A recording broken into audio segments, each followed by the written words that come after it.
All right, guys, we are going to read chapter 12 of True Confessions of Charlotte Doyle. Now, this is the chapter that wraps up the end of part one.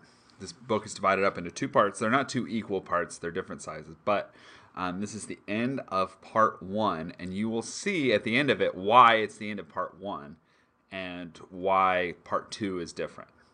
Okay, so we are going to read through chapter 12, but quick recap.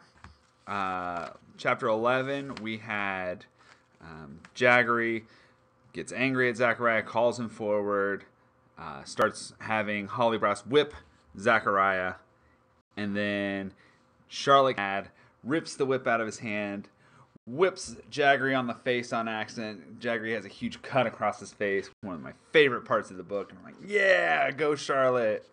And then the response from Jaggery is he gets angry, starts beating Zachariah so severely, and then we end the chapter with Zachariah's body just laying on the ground in a heap, and the crew just hauls him off, and Charlotte is just left standing there alone, trying to reflect on what just happened. It's a pretty devastating scene. One thing I wanted to show you, I've shown in a few classes, but I thought you guys might enjoy this, is this is my book.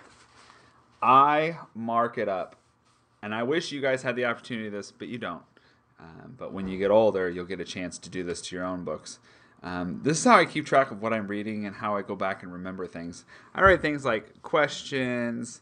You can see at the end of the chapter right here, whenever I said she got whipped Jaggery, I wrote good with exclamation points. I was laughing when that happened.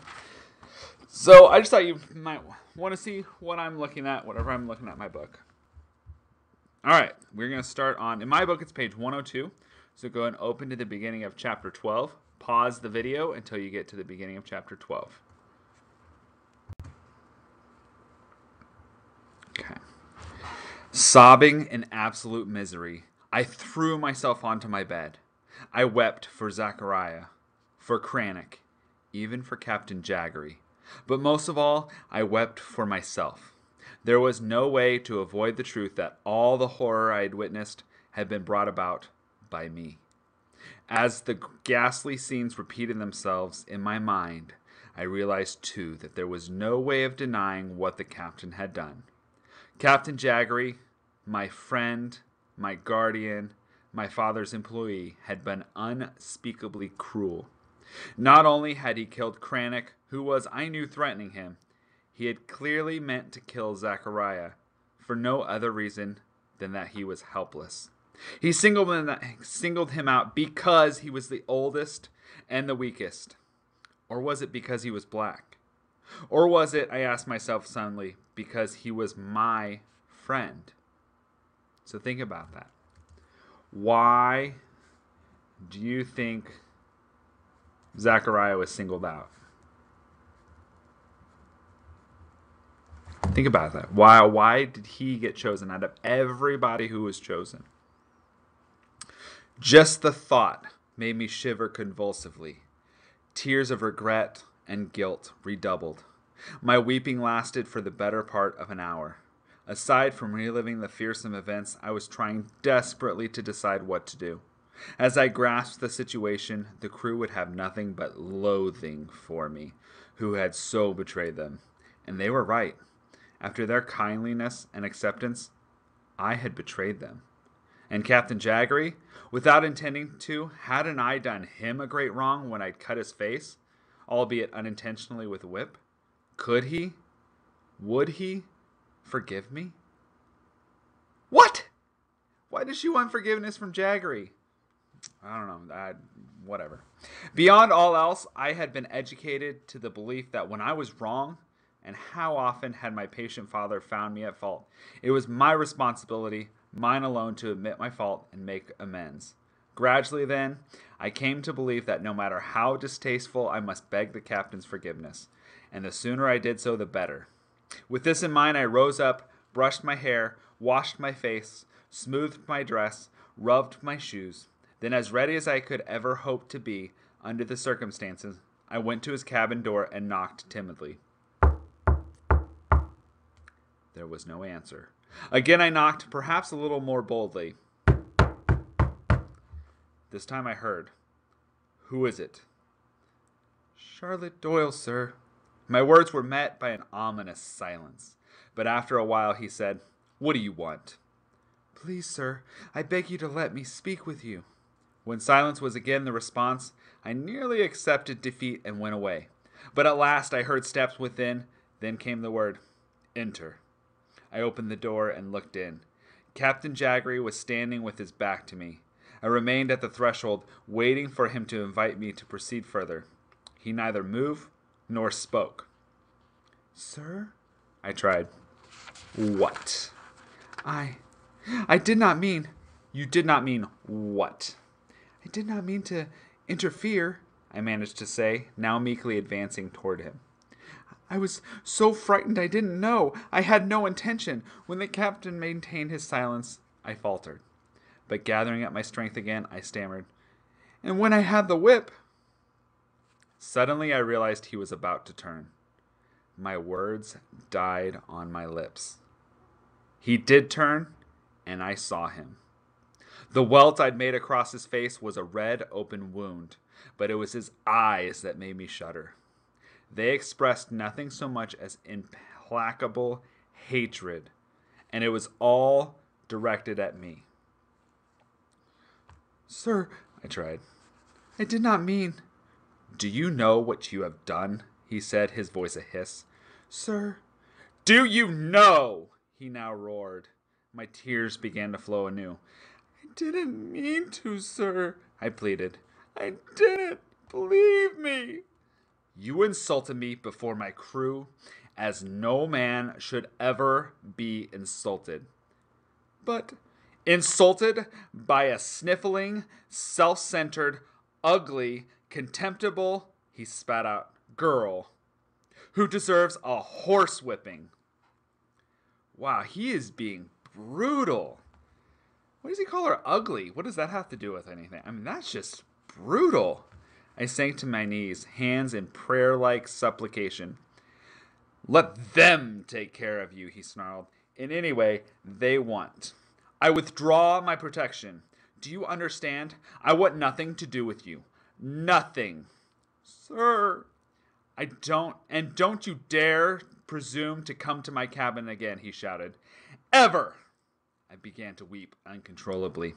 Get out, he raged. Get out! He made a move toward me. In great fright, I jumped up, tearing the hem of my dress, and fled back to my cabin. But if the truth be known, and I swore when I began to set down this tale that I would tell only the truth, even at that moment, all my thoughts were of finding some way to appease the captain and regain his favor. If I could have found a way to gain his forgiveness, no matter what it took, I would have seized the opportunity. This time, I did not cry. I was too numb, too much in a state of shock. Instead, I simply stood immobile, rather like the moment when I had first cast eyes upon the Seahawk, trying confusedly to think out what I could do. I tried desperately to imagine what my father, even what my mother or Miss Weed, might want me to do, but I could find no answer. In search of a solution, I finally stepped in dread out of the cabin and made my way to the deck. I told myself that what I needed, was fresh air. In fact, I was motivated by a need to know how the crew would receive me. The ship was still adrift.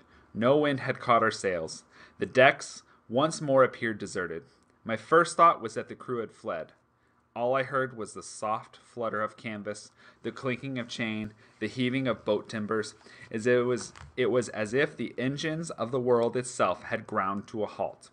But when I looked to the quarterdeck, I did see the crew. We're going to stop there for a minute. And I want you to answer these two questions. Okay? Why do you think Zachariah was singled out? Why did Jaggery choose out of everyone on the crew to choose? Was it because he was weaker? Do you think Jaggery chose him because he was black? Was it because he was friends with Charlotte? Was it because he was one of the most respected people on the crew? Why Zachariah of all people? The one who didn't even bring a weapon onto the deck when they were attacking. My second question I want you to answer is, how did Jaggery react to Charlotte when she went to see him? Now, I want you to do this in a diary entry format. So, dear diary, and then answer those two questions. Now, you're going to have more to write, so leave space. Okay? So, you're going to start your diary entry with those two questions. Pause the video here.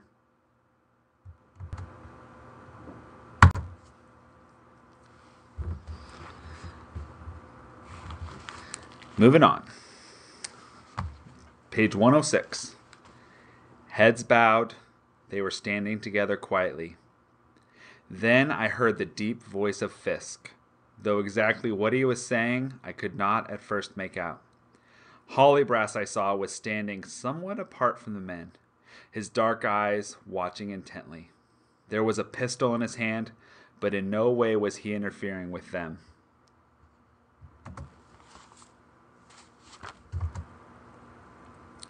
Timidly, I climbed the steps to the quarterdeck for a better look. Now I realized the crew was clustered around something. It looked to be a sack that lay upon the deck. On closer examination, I realized it was a canvas hammock, such as the men slept in. This one was twisted around itself and had an odd, bulky shape. No one took notice of me as I stood by the forward rail. Gradually, I perceived that Fisk was saying a prayer. In a flash, I understood. The hammock was wrapped about a body, and that body had to be Zachariah's. He had died of the beating. I had come upon his funeral. The men were about to commit his body to the sea. Fisk's prayer was not a long one, but he delivered it slowly, and what I heard of it was laced with bitterness, a calling on God to avenge them, as they, poor sailors, could not avenge themselves. When Fisk had done, Ewing, Mr. Keach, Grimes, and Johnson bent over and picked the hammock up. Hardly straining at the weight they bore, they advanced to the starboard railing, and then emitting a kind of grunt in unison, they heaved their burden over. Seconds later there was a splash, followed by murmurs of "Amen, Amen." I shuddered. Fisk said a final short prayer. At last they all turned about and saw me. I was unable to move. They were staring at me with what I could only take as loathing. I'm sorry, was the best I could stammer. No one replied. The words drifted in the air and died. I didn't realize, I started to say, but could not finish. Tears were streaming from my eyes. I bowed my head and began to sob. Then I heard, "Miss Doyle." I continued to cry. "Miss Doyle," came the words again. I forced myself to look up. It was Fisk, his countenance more fierce than usual. "Go to the captain," he said brusquely. "He is your friend." "He's not," I got out between my sniffling. "I want nothing to do with him. I hate him." Fisk lifted a fist, but let it drop with weariness. "And I want to help you," I offered, "to show how sorry I am." They merely stared. "Please." I looked from him to the others. I saw no softening. Broken-hearted, I groped my way down to my cabin, pausing only to look upon the captain's closed door. Once alone, I again gave way to hot tears. Not only did I feel completely isolated, but something worse. I was certain that all the terrible events of the day, the death of 2 men, had been caused by me. Though I could find a reason for Cranach's death, I could hardly blame anyone but myself for the murder of Zachariah. It was I, despite clear warnings, who had refused to see Captain Jaggery as the villainous man he was. I who had fired his terrible wrath by reporting to him Ewing's pistol, the round robin, and the stowaway. Okay, at this point I want you to pause the video, and I want you to write down, what do you think Charlotte's thinking right now? How is she feeling about what happened to Zachariah? Think about what she said about how she thinks it's all her fault. Think about what might be going through her head with regard to what happened and what she just witnessed in regard to Zachariah. So pause the video. All right, we're going to pick back up at page 108. Yet my newfound knowledge brought me no help with my need to do something. I was still in my bed. It might have been an hour when I heard the ship's bell begin to clang. Then came a cry from Mr. Hollybreast. All hands! All hands! Ding, ding, ding, ding, ding, ding, ding, ding, ding, ding, ding, ding. All hands! All hands! I sat up and listened. My first thought was that perhaps a wind had risen, that this was a call to trim the ship. Yet I heard none of the welcome sounds, the breaking waves, the hum of wind in the sails that would have come with a weather change. Then I thought that some new fearfulness was upon us. Alarmed, but unable to keep myself from curiosity, I slipped from my bed and cautiously opened my door. Once again I heard the bell clanging and the cry, ding ding ding ding ding ding ding ding ding ding, all hands, all hands, ding ding ding ding ding ding ding ding ding ding ding ding, all hands. Increasingly apprehensive, I stole into the steerage, then poked my head out so I could see the deck. The crew stood in the waist of the ship, looking up. I crept forward. Captain Jaggery was clutching the quarterdeck rail so tightly his knuckles were white. The welt across his face had turned crimson. It caused me pain just to see it. Mr. Hollybreast was by his side. Meant what I said, I heard the captain say. Through your own folly you've lost Zachariah, he continued. Not that he did much work. Not that any of you do. Mr. Fisk will assume Zachariah's duties in the galley. As for Mr. Keach, since he seems to prefer serving you rather than me, I place him in the forecastle where he will be more comfortable. The position of second mate thus vacated I give to Mr. Johnson. He at least had the dog's wit not to sign your round robin. Mr. Johnson's position on his watch, you all will be responsible for that. I don't care how you do it, but each watch shall be filled with a full complement of 4 plus mate. These words, the last of which I did not understand, were met at first by stony silence. It was a moment or two later that Morgan stepped forward. Request permission to speak, sir. I think I had never before heard his voice. The captain turned slightly, glowered at the man, but nodded. Captain Jaggery, sir, Morgan called out. Nowhere is it written that a captain can require a man to work more than one watch. Only in an emergency. The captain gazed at Morgan for a moment. Then he said, Very well, Mr. Morgan. Then I do say it. This is an emergency. If these orders cause inconvenience, blame it on your darling Mr. Cranach, or the impertinence of Mr. Zachariah. And if you still have so much pity on these fools, you can work the extra shift yourself. So saying, he turned to Mr. Hollybreast. Set the second watch to scrape the bow until a wind comes up. Dismiss the rest, he barked. Mr. Hollybreast turned to the crew and repeated the captain's commands. Without a word, the men backed off, some shuffling to the bow to work, the others ducking below into the forecastle. All that remained on deck was the stain of Cranach's blood. All right, so just to recap here, there are a lot of things that have changed. Okay, remember, Mr. Keach was second in command, or third in command. He was the Hollybreast was the first mate. Keach was second mate. Well, Keach has been demoted, so now Keach is just one of the crew, and Mr. Johnson is now the second mate. Okay, and remember, so Hollybreast had a group of 4 that he oversaw, and now Johnson has a group of 4 that he oversees. Well, here's the problem. There are only 7 men left to run the ship as part of the crew. Okay, instead of the 8, since one of them died. Okay, so what they have to do is, remember you had an 8-hour shift on, and then an 8-hour shift off. An 8-hour shift on, 8-hour shift off. Well, now, every watch, one person is going to have to work 2 watches in a row. That's 16 hours straight of constant work. And then someone else will do it. But no matter what, everybody has more work to do because of this change that Jaggery has done. Okay?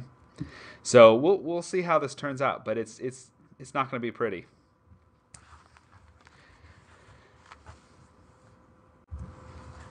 Uncertainly, I made my way to the galley.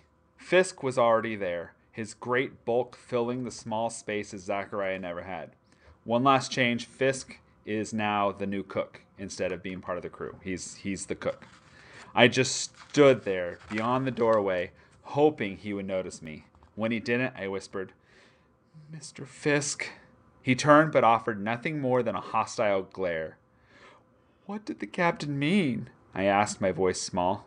Fisk continued to stare bleakly at me. "Tell me," I pleaded. "I have to know." "The crew was short to begin with," he said. "Now he's insulted me. Advanced Johnson, dumped Keach. All in all, it leaves us shorter than before. The captain intends to work us till we drop. Can I help in any way?" "You?" Fisk said with incredulous scorn. He turned away. "Mr. Fisk, you must believe me. I want to help." "You are the lady passenger, Miss Doyle, the informer." My tears began to fall again. "I had no idea." Now angry, he swung about. "I find Miss Doyle mistaken. You did have an idea. You had it from Zachariah. I know you did. He told us he tried to convince you. 'Oh, Miss Doyle believes in honor,' he'd say. 'She's the very soul of justice.'" Fisk spat on the floor. "Honor. What you mean to say is, Miss Doyle, is that you didn't choose to heed his words because Zachariah was an old black who lacked the captain's graces." So Fisk is calling her out, saying, "Hey, you're just some stuck-up rich girl who doesn't want to listen to Zachariah because he's not rich like you. He's not the same social class as you." I bowed my head. "Can you cook?" he growled. "Reef sails? Turn the wheel?" "I think not, miss. So you'd do best keeping the place you have. When you reach Providence, you can walk off free, and I warrant you'll think no more on us." "That's not true!" "Go to the captain, Miss Doyle. He's your darling master." "Mr. Fisk," I begged, my voice small as my pride, "the captain will have nothing to do with me." "No, he'll not forgive you soon. Beware your friend, Miss Doyle. Beware him." "I didn't mean—" He cut me off abruptly. "Gentlefolk like you never mean, Miss Doyle, but what you do—" I could not bear it any more. I retreated to my cabin. Once again, I gave myself up to guilt and remorse. That night, I remained in my cabin. I couldn't eat. Now and again, I slept, but never for long. There were times I fell on my knees to pray for forgiveness, but it was from the crew as much as God that I sought pardon. If only I could make restitution. If only I could convince the men that I accepted my responsibility.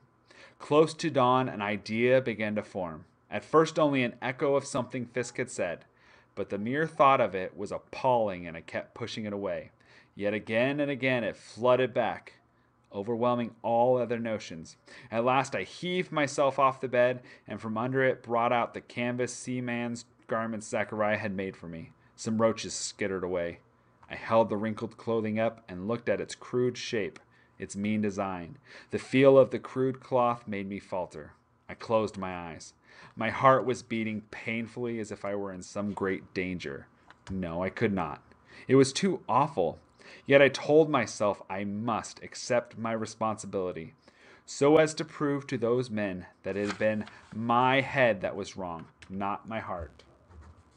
Slowly, fearfully, I made myself take off my shoes, my stockings, my apron, and last my dress and linen.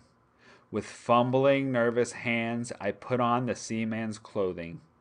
The trousers and shirt felt stiff, heavy like some skin not my own. My bare toes curled upon the wooden floor. I stood some while to question my heart. Zachariah's words to Fisk that I was the very soul of justice echoed within me. I stepped out of my cabin and crept through the steerage. It was dawn. To the distant east, I could see the thinnest edge of sun. All else remained dark. I moved to the galley, praying I would meet no one before I reached it. For once my prayers were answered. I was not noticed. And Fisk was working at the stove. I paused at the doorway. "Mr. Fisk," I whispered. He straightened up, turned, saw me. I had at least the satisfaction of his surprise. "I've come," I managed to say, "to be one of the crew." So she's going to join the crew. My last question for you to end your diary entry is Charlotte making the right choice? Do you think Charlotte can become a member of the crew? Wrap up your letter, sign it sincerely or love Charlotte, and that's it. You will turn this in when you are finished with it.